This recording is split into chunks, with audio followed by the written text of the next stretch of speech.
Hi everyone, I'm AeonFrodo, and this is Xenoblade Chronicles Future Connected. This is the epilogue to the main game that takes place a year after the events. Yeah, takes place a year after the main game. Sorry, I'm like running on no sleep here. Anyway, we start timer on new game. So 3, 2, 1, and go. Hopefully timer started.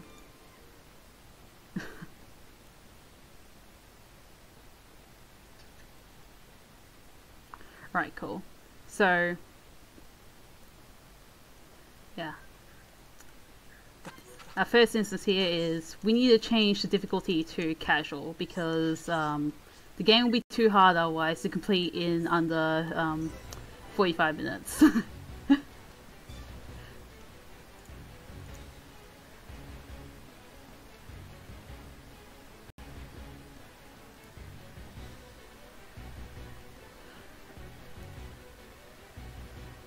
So in our first fight, we have to set up our menu and everything. This menu will last for the rest of the game pretty much.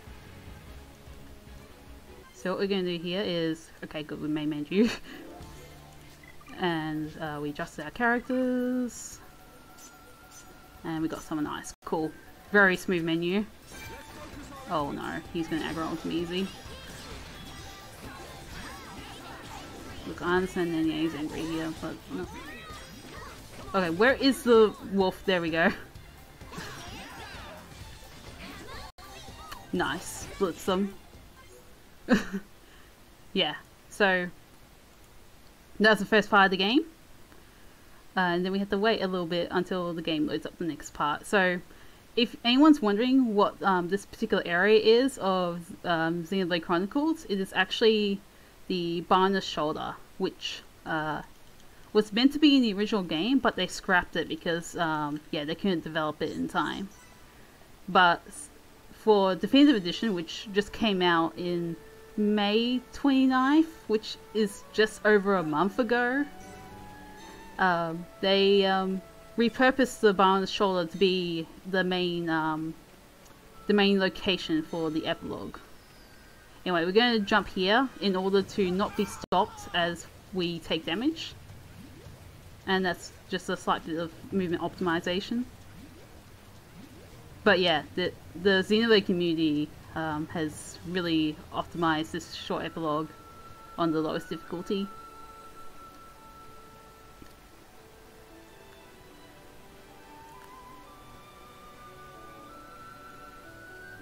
And the main reason why we're playing as Shulk instead of Melia, who is the main character of this campaign, is that Shulk can build up like a lot of chain and yeah, chain attacks, and he can do a lot of stats effects really quickly compared to Melia.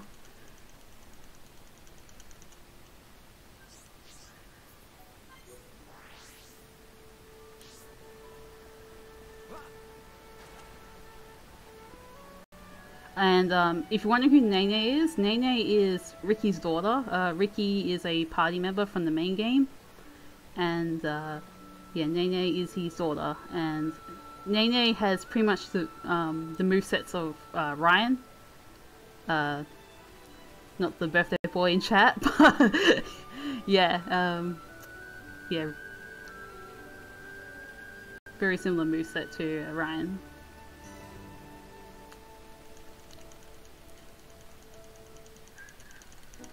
Alright, so we can't skip this cutscene. This is like the only unskippable cutscene in the game, so you're going to hear me mash a lot.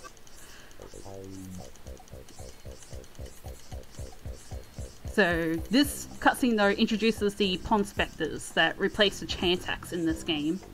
So Pond Spectres, you can do multiple things with them. Is actually up to you. We mainly go for damage in casual mode because we don't need anything else, but you can also daze or heal yourself up. But in order to use a Union Strike, you must have different colors, all 3 different colors. So you have to have yeah, you have to have a blue one, which we just got for free. You have to get a yellow one, and you have to get a red one. Now, usually when you're casually playing through this game, you'll get the Pond Spectre over to the left over there, because that Pond Spectre has a yellow flag, and we want that yellow flag, but we're going to ignore that because there's fish RNG, and you know we're not going to deal with fish RNG because there's a faster method to actually get the yellow Nopon that we need. So we're just going to grab this landmark quickly. I'm just going to take a stroll down to an area that we're going to go to later in the game.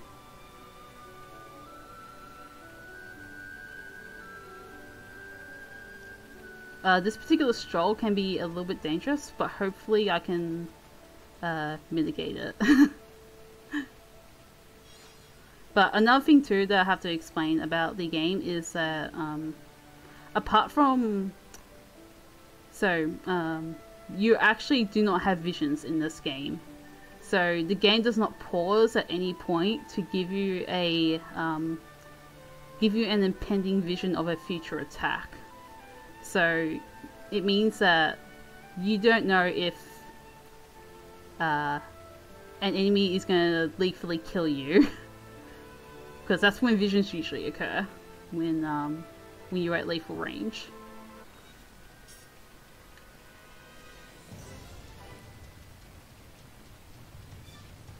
So I'm going to try this new movement tech here that I haven't done in my PB. Hopefully I don't mess it up. I did do a little bit of practice here, but I can easily mess it up. So hopefully don't aggro any of these enemies here. Good. I'm going to go right down here. Alright. I'll go quickly down here and hopefully I'll land in the right spot. Okay, nice. So that particular falling down saves 4 seconds over the previous method that we used to do to fall down there. And it also saves a lot of travel casually.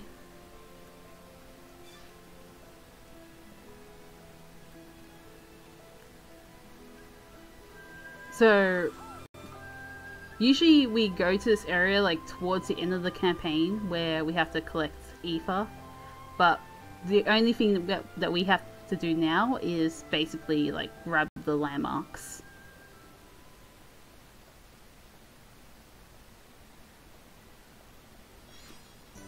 And yeah, this area is called the Forbidden Hushland, but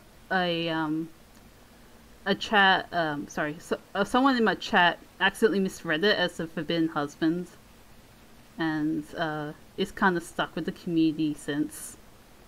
So yeah, we endearingly call this area the Forbidden Husbands. Okay, don't slap me, please. Yeah, okay. Every time I do jump, I do lose a bit of time, but it's only a minor bit of time compared to actually getting stopped, actually getting hit.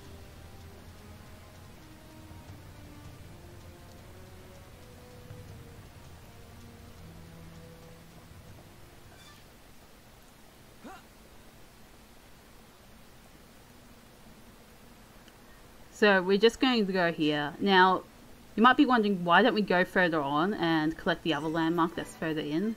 And that's because it actually wastes time. It like wastes 2 seconds worth of movement, which is...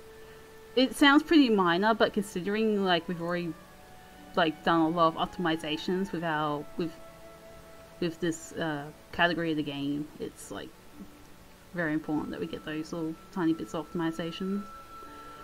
Now, there is a jump that I can do, but I'm not going to do it because I'm really tired and I don't want to mess this up. So yeah, I'm not going to do the jump. It's a bit risky, but basically you just go around a few rocks and it saves like a couple of seconds. But if you fail it, you just fall down to the spider pit, and I'm not interested in going down with the spiders.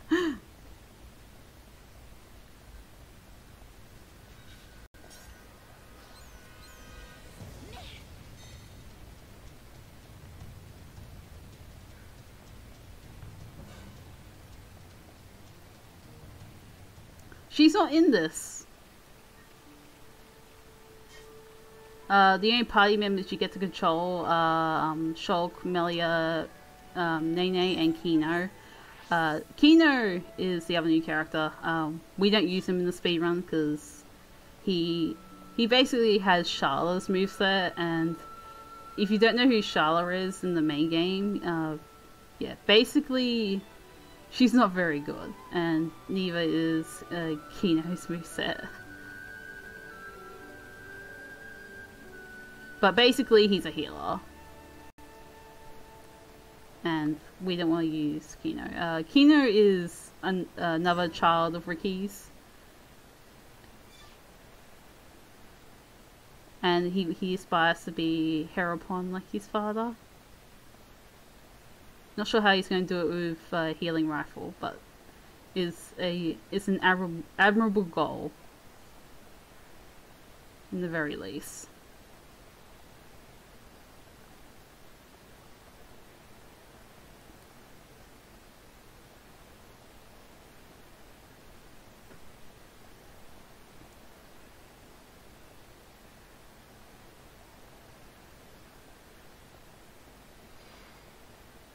So hopefully the Myrmidora won't attack us.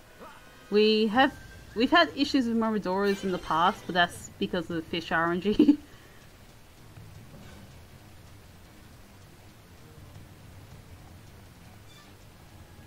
What sort of sadness was you using up on? Well,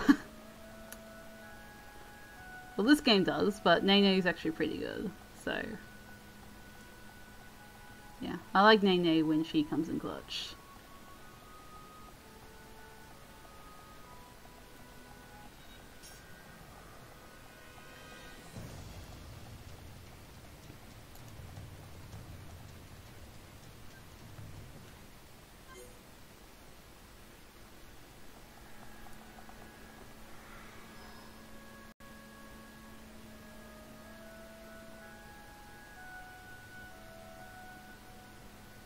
But yeah, so we've taken the, so we went to Alchemoth mainly to fight off whatever the Rift is doing. So if anyone's wondering why we're on the Binders Shoulder, we basically wanted to investigate it, but we got shot down by this mysterious laser that came from Alchemoth. So now we're just finding out the source of it.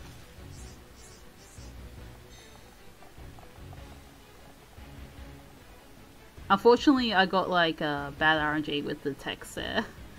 There's like, you're more likely to get like 1 or 2 sets of like extra dialogue. You preferably want to get 1 because that's the best RNG. But if you get 3, it's like the worst RNG. So I got like the worst RNG there. It only wastes like an extra second or so, but it's a bit annoying.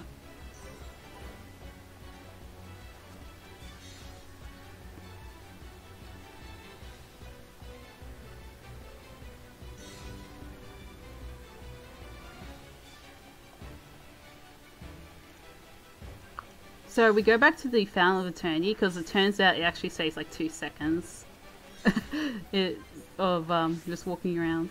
We do some landmark warping here and there, which is really nice. We did that earlier with Pillar Knoll, but this is like one of the cases where, oh, we're like around and abusing the spawn points. So we get Dry here. He's the second Nopon, and yeah, that's why we decided to not go immediately towards the story quest there. Because we need them for doing Union strikes. So anyway, this rift up here is going to spawn the first major enemy of the game, which is Fog Beast. And we think it's the Fog King.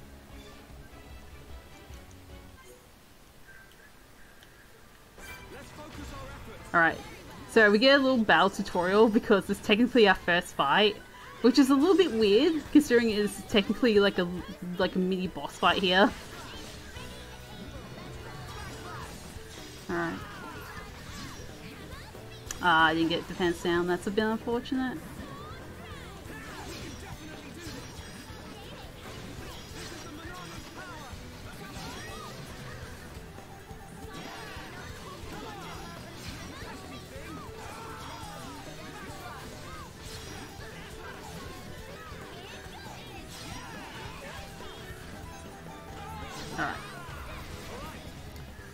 enemy down, as Nene says. I'm pretty sure I heard that. But yeah, we've taken on the first fog beast, but we found out it's not the Fog King, and there's more fog beasts that's come out, so we have to leave Alchemoth. Alchemoth, if anyone's wondering, is Melia's lost kingdom, and she's trying to investigate it.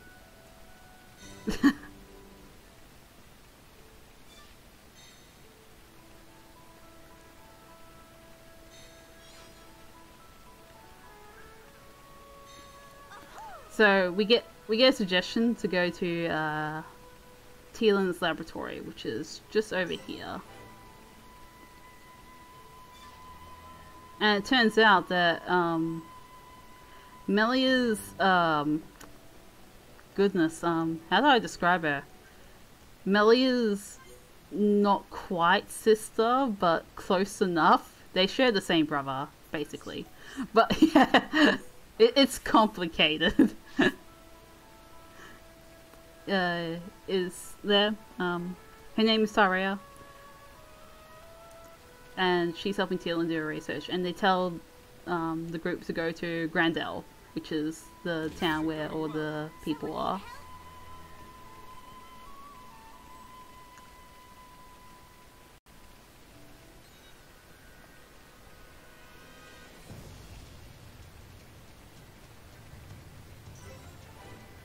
Actually, maybe the story memos would do a better... yeah. They're better at telling the story than me. I haven't slept at all, and it's almost 7 AM.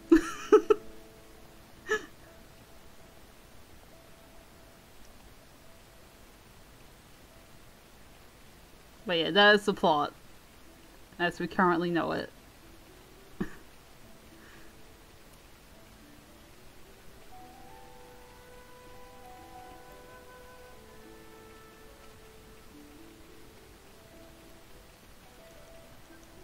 Oh my goodness. That was a bit awful. I can struggle skipping cutscenes sometimes, so... yeah.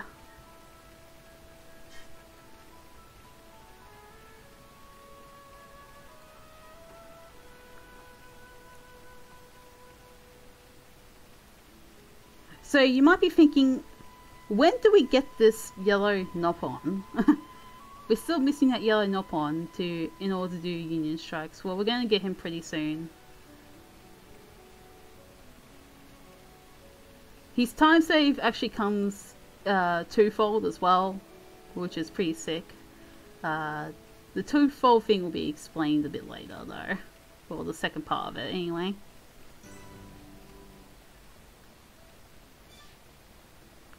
I can help you with that. Here's the story. Here's the plot. Now it's gone. Anyway, we're in Grandel now, and we got a few stuff to do. So first we're gonna buy Nene a better weapon. Hopefully I buy the correct weapon. There we go. I bought the correct weapon. That's good. I didn't accidentally buy the Imperial Staff or whatever is on the top there. Some people have accidentally done that in races. By the way, I know in a few hours time where we usually do like community races. I obviously won't be participating in this week's because I'm really tired. But usually like every like Sunday at 9 AM and I participate in Future Connected races using this category with the Xenoblade community, and they're a lot of fun. We do dumb stuff sometimes. And this run is very short if you're... yeah, this run can be very short. So yeah, we go up here and we collect a red item called Tutu's Mirror. I wonder what that could mean. And oh no, it's a big turtle that happens to be really angry at us. We can just run away from it.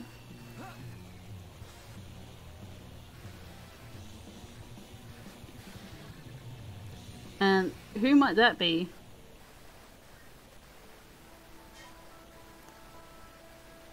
Oh, it happens to be Tutu. Didn't we just pick up his mirror? Alright, 2 dialogue boxes. That's not too bad.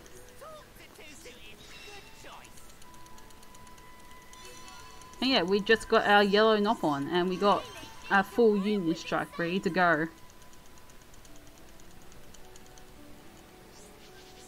And now that we've almost got, well, we've almost got everything set up. So once we get trigger this cutscene, we're going to do some menuing. We're going to upgrade our stuff, and this will be like the only menu we do in the run. Other menu, apart from the first one. So, Topple Plus, better weapon, fine, because it can help. Armor up.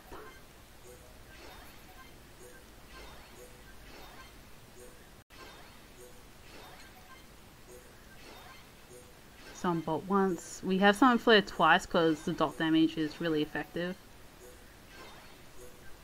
We upgrade our Handbeat to max because we need all the aggro we possibly can on Nene. Sword Drive once, Aura Toast twice. Oh yeah, Aura Toast is Aura Burst. And now we get to fight the meme fight of the run, which is Ponios. They're just horses, but turns out they can kick your ass quite easily.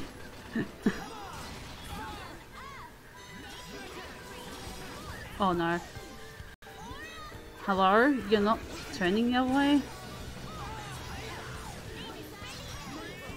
Well, but...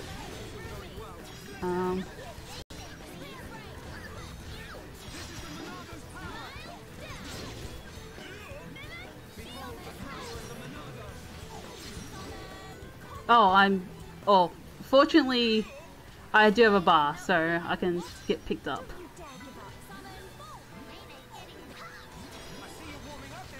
Thank you, Nene.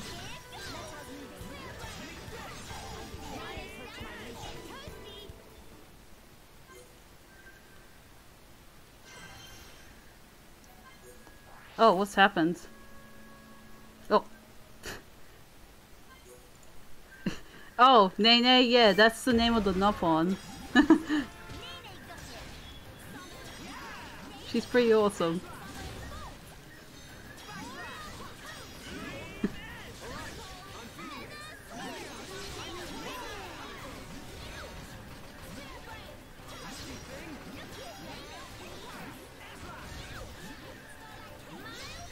Oh, this is an iffy fight. That's okay. Oh, this fight's going to be super iffy. Okay, so Galga fight. Oh, first of all, he's like a mean racist, and we want to take him out. I don't have my full Pond Spectre gauge ready, so this is going to be awkward.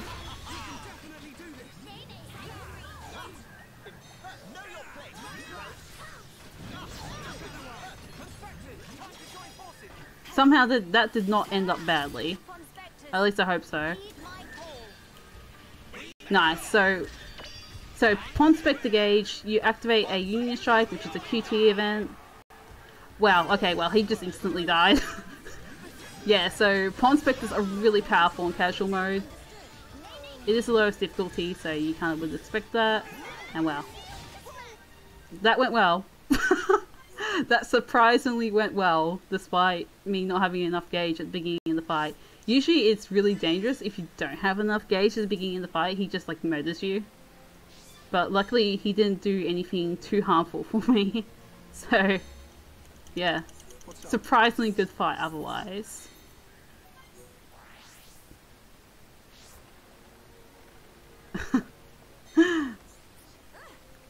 Yeah, let's get some more donations in. It's going to a wonderful cause. Beyond Blue helps people suffering from anxiety and depression and other mental health issues. Also helps educate people about the stigmas, or reduce stigmas of mental health. It's really hard to do this spiel without from the top of my head. but hopefully that's correct.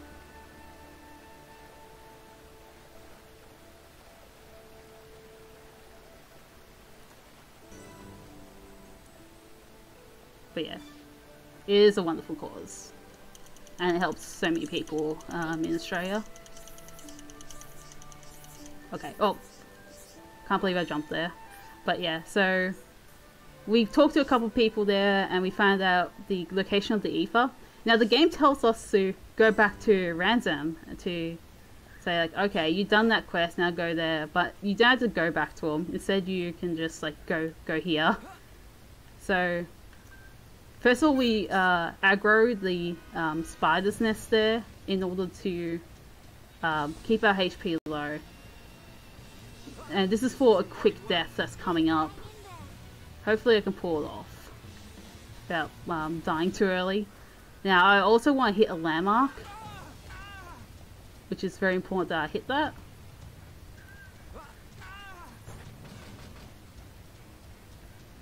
Okay. Punch me again. Good. Yeah, so I want to die there because yeah, I get a landmark. Now, I didn't get an extra level. Sometimes enemies get pushed through the wall and they just die.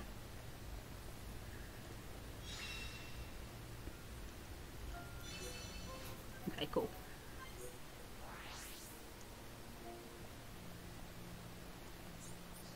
So now back to Grandel, and more fog beasts are attacking the people.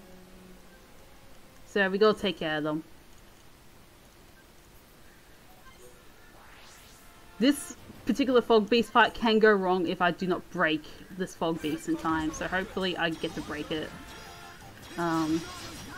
First I'll weaken it. Okay, I broke it, cool. If I didn't break it in time, he would use Sumo Stomp and proceed to topple my entire party for a long time, and that's really bad.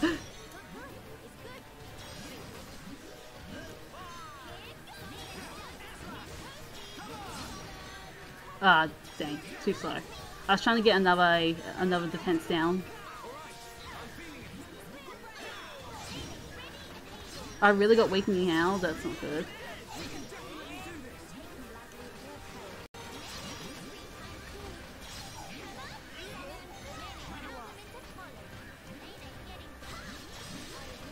Yeah, this fight's gonna go a bit slower because I got weakening hound.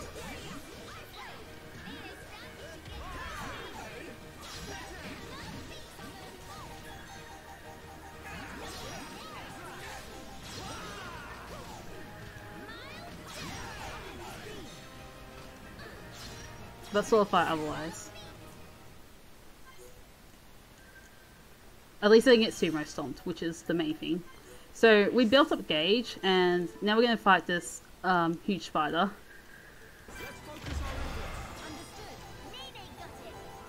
Which is a fog beast that's attacking the soldiers. I didn't mention too much because they kind of have their, I don't know, their priorities are weird. But I think after this like particular fight, Melia snaps them back to their senses and go like, yeah, you gotta protect the people. Isn't that your job? This is not bad actually, getting that burst affinity at the end. Because that means the next fight might be really fast. Oh, please. Yeah. I struggle to skip cutscenes sometimes. We didn't get Blocky Dino, which is sad. I always like getting Blocky Dino, it's really funny.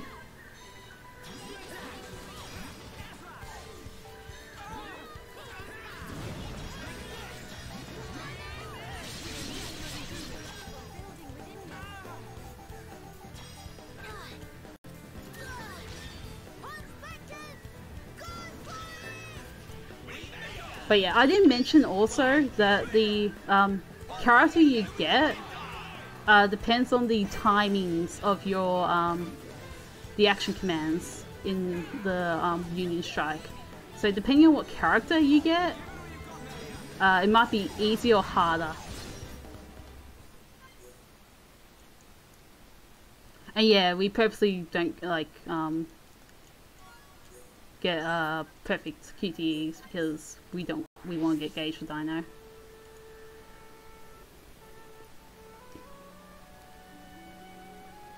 So anyway, we're actually at the final stretch. There's one more. Well, there's 2 more fights we have to do. It's the final boss, but he's in 2 phases. It's the Fog King himself. The Fog King is easily the biggest piece of RNG in the game. He is literally the worst, and I could struggle against him for a bit. Like, depending on how he starts. So hopefully I won't have a bad time against him, but yeah.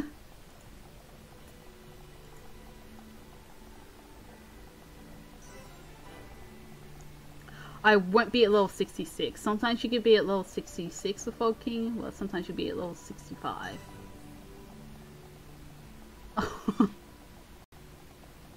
I wish my cat was near me, but she'll interrupt the run. She did that one time, which made me really sad. But yeah. But yeah, so there's 2 phases of Fog King. There's the first phase is just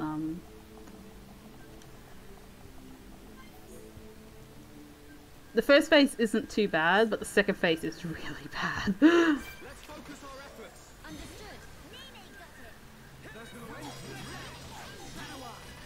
Okay, what you gonna do here? You're not gonna do anything. I'm just gonna do this. So you do something. You're gonna do your raising miss, aren't you? Yep.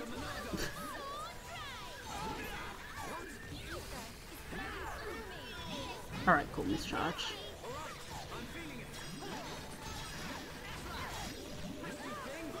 Oh my god, Melia is almost dead. Wow, I need Melia alive. It's very important that Melia stays alive. I don't think she's gonna be alive after this. Nope.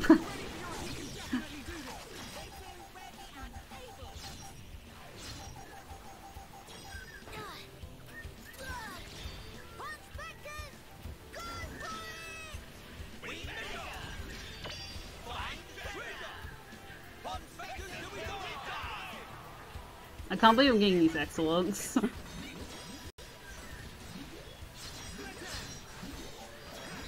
Oh my goodness, Nene. Please, hang on.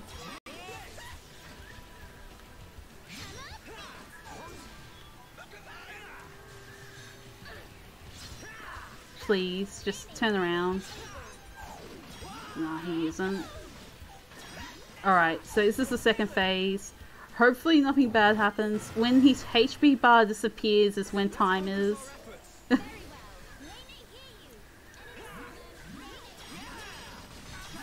What you gonna do? Agnos Beam. Okay, yeah, that makes it easy.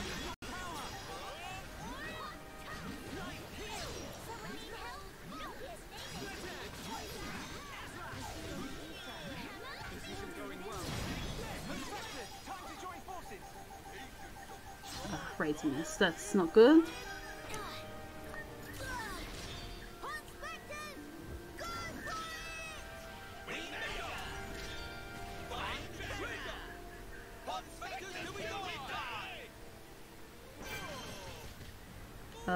What you gonna do? Convergence beam.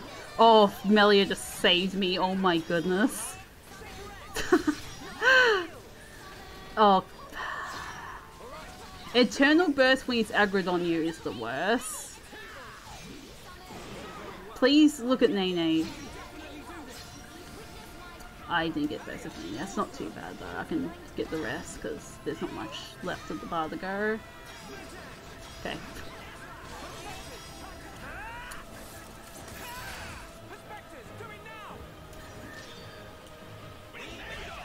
That was pretty terrible. If you miss like a press, you obviously get nothing. And if you get like, oh my goodness, I'm just gonna buster you.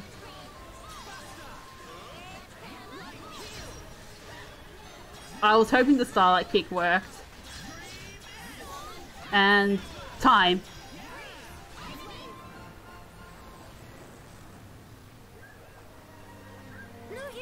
Oh wow. What are we supposed to That was not too bad for a marathon run. I did not die to Fog King. We can bring it down. That's actually amazing.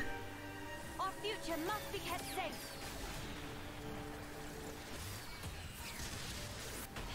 Yeah, not dying to Fog King is pretty sick. Usually very easy to kill you. What? Um, yeah, thanks for having me on short notice. What? What on Bionis? Hopefully that run was fun to watch to fill in time. And yeah, we're gonna have races soon. I'm not gonna participate because I'm really tired, but the rest of the Xenoblade community will be happy to welcome you if you happen to own this game. They saved us. But yeah, yeah. Thanks for having me again, and yeah, please donate. It's going to a wonderful cause. Thank you so much. Thanks for doing that on such short notice as well. Yeah, no problem. Alright, we'll be right back with Amnesia.